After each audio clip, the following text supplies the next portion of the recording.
à toutes et à tous, ma team Kiefer, j'espère que vous allez bien. Aujourd'hui pour cette nouvelle vidéo, on se retrouve pour le résumé complet de l'étape 19 du Tour de France 2021, une étape de plaine qui reliait la ville de Mourenx à la ville de Libourne. Donc une étape quasiment toute plate sur 207 km. Donc on avait une seule côte de répertoriée, la côte de Bareil en 4ème catégorie avec 1,9 km à 5,3% de moyenne, qui attribuait donc un point pour le classement du grimpeur. Un sprint intermédiaire placé assez tôt dans le parcours, à 54 km du début de l'étape.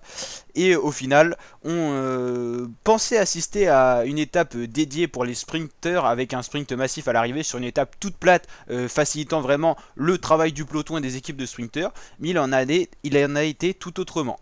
Alors dès le début de l'étape, on a 6 coureurs qui se sont isolés à l'avant. Parmi ces coureurs, on pouvait notamment retrouver le français Franck Bonamour pour la Vital Concept, et donc 5 autres coureurs qui l'accompagnaient, avec de bons rouleurs tels que Matej Mohoric pour la Bahreïn. Donc ces 6 coureurs se sont isolés à l'avant et ont très vite pris 3 minutes d'avance sur le peloton. Sauf qu'à l'arrière ça a pas mal bougé, notamment avec les équipes de sprinters, tout ça s'est pas mal agité. Et un groupe de compte d'une vingtaine de coureurs a réussi à se créer. Parmi ces coureurs on pourrait retrouver des coureurs rapides, Davide Ballerini, l'italien de la De Sonic, ou encore Christophe Laporte, et plein d'autres coureurs composant cette échappée, notamment Alejandro Valverde. Ce groupe de compte a vite pris aussi une bonne minute sur le peloton, et finalement dans le peloton ça a réagi car des équipes se sont fait piéger, notamment l'équipe Israel Startup ou encore l'équipe Bahreïn qui n'était pas satisfait de la course, qui ont roulé à l'arrière. Dans le groupe de compte, donc certains coureurs n'ont pas pu suivre le rythme, et au final ce groupe de compte a rejoint le premier groupe d'échappés. En perdant quelques coureurs, donc on a retrouvé 20 coureurs à l'avant, et le peloton n'a jamais réussi à rentrer sur ces premiers coureurs et donc à laisser filer en se relevant, et on a eu des écarts assez incroyables et quasiment 15 minutes d'avance pour l'échapper.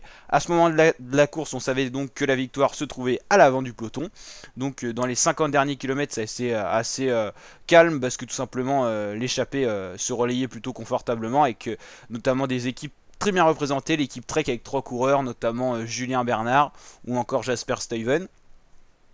Et dans le final, ça s'est beaucoup attaqué, tout simplement parce que une échappée aussi conséquente a du mal à se disputer la victoire au sprint. Et c'est finalement Matej Mohoric qui a réussi à s'imposer, tout simplement en s'isolant à l'avant. Personne n'a réussi à le suivre, c'était le plus fort de l'échappée.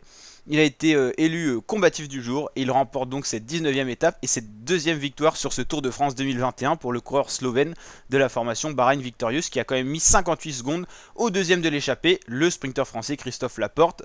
Casper Pedersen fait 3 pour la DSM, Mike Teunissen fait 4, on retrouve les plus rapides du groupe, Nils Politt, Edouard Teuns, Michael Valgren, George Zimmermann, Anthony Turgis ou encore Jasper Stuyven. On va recharger un petit peu pour voir un petit peu tous les coureurs qui étaient présents donc dans cette échappée. C'était vraiment un sacré groupe en tête du peloton, une belle échappée. Au final, on a eu quand même un scénario d'étape assez surprenant. Au niveau du général, bien sûr, Tadej Pogačar reste maillot jaune. Mark Cavendish fait la bonne opération du jour en restant maillot vert. Si je dis pas de bêtises, Woodpool c'est meilleur grimpeur, meilleur jeune Pogačar, et meilleure équipe, ça doit être toujours là l'équipe Bahreïn. Et le plus combatif du jour, on l'a dit, c'est le Slovène, donc Matej Mohoric. En tout cas, on se retrouvera demain pour l'étape 20 du Tour de France avec un très très beau contre-la-montre qui jouera encore le général. Le podium c'est encore très serré entre Carapaz et Vingegaard, donc attention à ça, ça se tient en 20 secondes pour les deux premiers. Bon, Pogačar, sauf incident, devrait notamment remporter le Tour de France 2021, mais on va suivre les évolutions qu'il pourrait y avoir au général et la victoire d'étape qui pourra se jouer, l'avant-dernière victoire d'étape qui sera donc donnée demain. Donc on suit tout ça sur ma chaîne, n'hésitez pas à vous abonner, activer la cloche, likez la vidéo si elle vous a plu, je vous dis à très bientôt pour de nouvelles vidéos. Ciao mes fratés.